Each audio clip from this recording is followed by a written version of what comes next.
Hello horror lovers, আজকে যেই মুভিটি আমি এক্সপ্লেন করব সেটি একটি সত্য ঘটনা। বন্ধুরা, আজ আমরা জানবো আমেরিকান হিস্ট্রির সব থেকে well known document possession case, মানে পজেশন অফ অ্যানা অ্যাকুয়েন্ট। এই কেস দিয়েই তৈরি হয়েছিল দ্য এক্সরসিস্ট। বন্ধুরা, এটা সেই কেসটাই যেটা তোমাদের মধ্যে অনেকেই জানে। এমা স্মিথ, যে নিজের নাম বদলে অ্যানা অ্যাকুয়েন্ট রেখে দেয়। কিন্তু আমরা আসল ব্যাপারটি আজকের মুভি দ্য রিচুয়াল মুভিতে জানবো। আশা করি তোমাদের আজকের গল্পটি অনেক ভালো লাগবে। তো বন্ধুরা, যারা যারা এখনো আমার চ্যানেলটিকে সাবস্ক্রাইব করনি তারা এক্ষুনি সাবস্ক্রাইব করে দাও, আর ভিডিওতে লাইক করতে একদমই ভুলো না। তো চলো বন্ধুরা, আর বেশি স্পয়েল না দিয়ে আজকের ভিডিওটি শুরু করা যাক।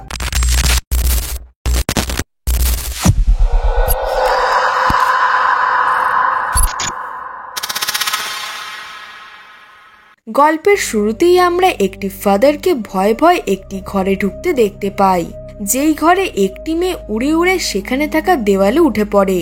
তো বন্ধুরা, এইবার আমরা জানবো আজ থেকে 9 দিন আগের ঘটনা, আর্লিং 1928। এখানে আমরা ফাদার জোসেফ স্টেইগারকে দেখতে পাই, যাকে আমরা একটি চার্চে মাস্ক করতে দেখতে পাই।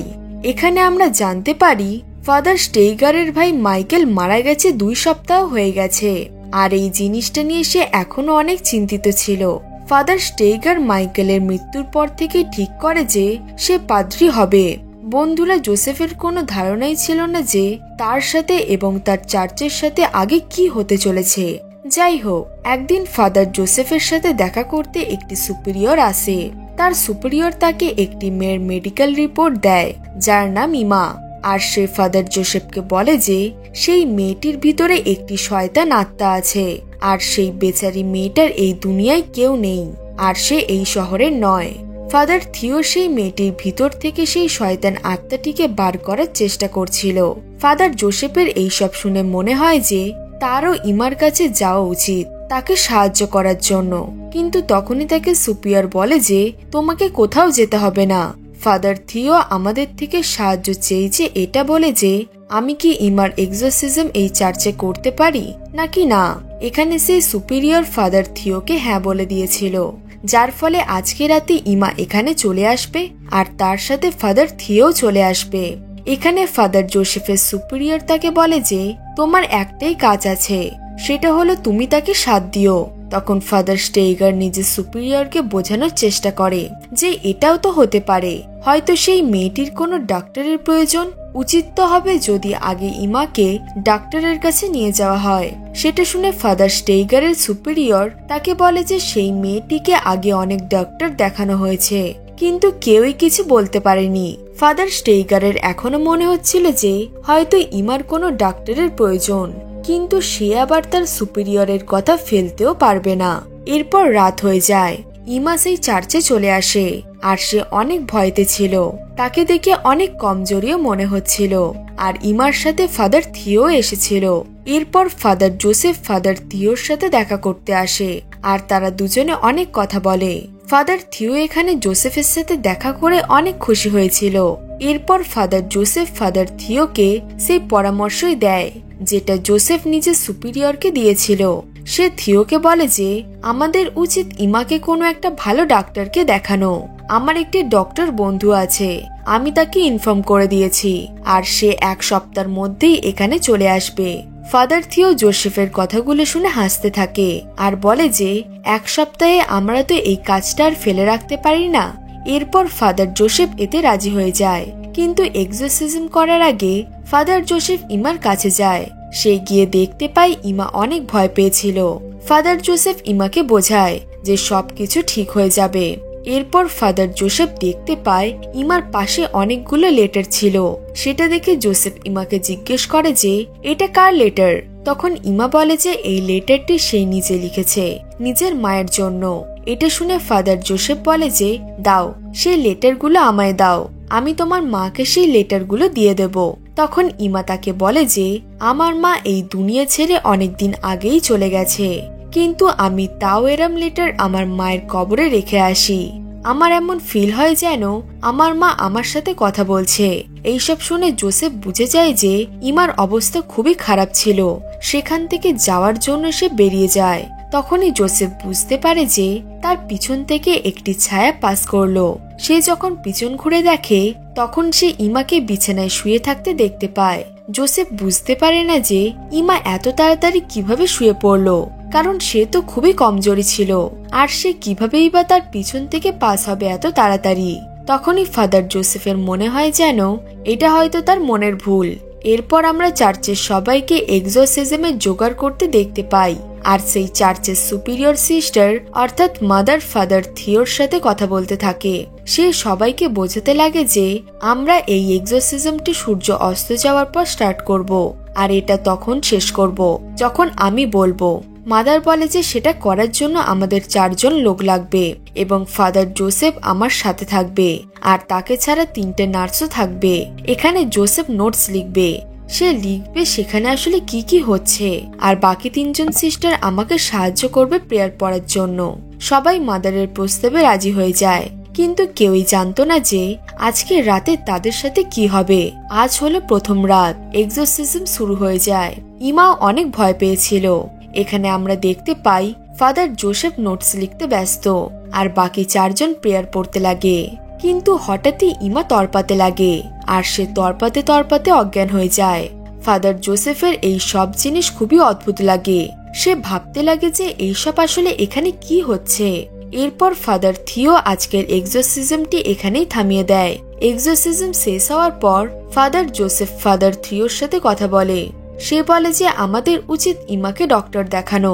আজ ইমার হঠাৎ করে কি হলো, সে তরপাচ্ছিল কেন? জোসেফের কথা শুনে ফাদার থিও হাসতে লাগে আর বলে যে তুমি কি আমাকে বিশ্বাস করো না?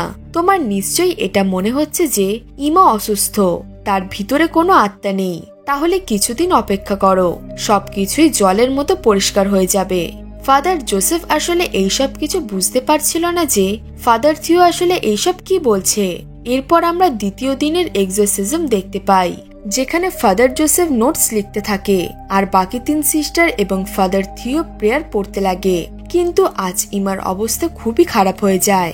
তাকে দেখে মনে হচ্ছে যে সে বদলে যাচ্ছে। ফাদার থিও এরপর ইমাকে জিজ্ঞেস করে যে তুমি কে, তোমার ভিতরে কি আছে, কেন তুমি এই বাচ্চাটিকে বিরক্ত করছো, নিজের নাম বলো। তখনই ইমার ভয়েস বদলে যায়। এরপর সে ফাদারকে বলে যে চুপ করো, যদি আর একবার তোমরা প্রেয়ার পড়ো তাহলে আমি সবাইকে মেরে ফেলবো, তাও আবার তড়পিয়ে। ফাদার জোসেফ বুঝতেই পারছিল না যে ইমার হঠাৎ কি হলো। কিন্তু তখনই ইমা জোসেফের দিকে তাকিয়ে বলে যে মাইকেলের কথা তোমার মনে পড়ে না? তুমিও কি তার মতো মরতে চাও? ইমার কথা শুনে ফাদার জোসেফ চমকে যায়, আর সে ভাবতে লাগে যে এটা কি করে সম্ভব, সে তার ভাইয়ের ব্যাপারে কি করে জানলো? আমি তো আমার ভাইয়ের ব্যাপারে তাকে কোনোদিনই কিছু বলিনি। কিন্তু বন্ধুরা, আসলে এটা তো এইসবে শুরু হলো। এরপর আমরা ইমাকে দেখতে পাই, আর সে সিস্টার রোজের কাছে যায় এবং সে তার মাথায় হাত রেখে তার চুল টানতে শুরু করে। সবাই সিস্টার রোজকে বাঁচানোর চেষ্টা করে, কিন্তু কেউই তাকে বাঁচাতে পারে না। ইমা রোজের পুরো চুলটি মাথা থেকে পুরো উপড়ে ফেলে।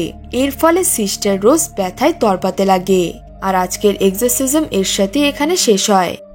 এখন চার্চের সবাই অনেক ভয় পেয়ে গিয়েছিল। ফাদার জোসেফেরও এখন ভয় করছিল। পুরো চার্চে এই খবরটি রটে যায় যে ইমার ভিতরে একটি শয়তান আত্মা আছে।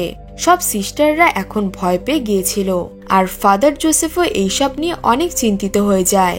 এখন কেউই ইমার এক্সোরসিজম করতে রাজি হচ্ছিল না। কিন্তু ফাদার থিওর আরো একটি সিস্টারের প্রয়োজন ছিল। সিস্টার রোজ এখনো অসুস্থ ছিল, এই জন্য তাকে কোনো নতুন সিস্টার খুঁজতে হবে। এরপর আসে তৃতীয় দিনের রাত। ফাদার থিও ইমার হাত পা বেঁধে দেয় যাতে ইমা কারোর ক্ষতি না করতে পারে। কিন্তু এখনো সবাই ভয় পেয়েছিল, আর এখন ফাদার জোসেফেরও অনেক অদ্ভুত লাগছিল।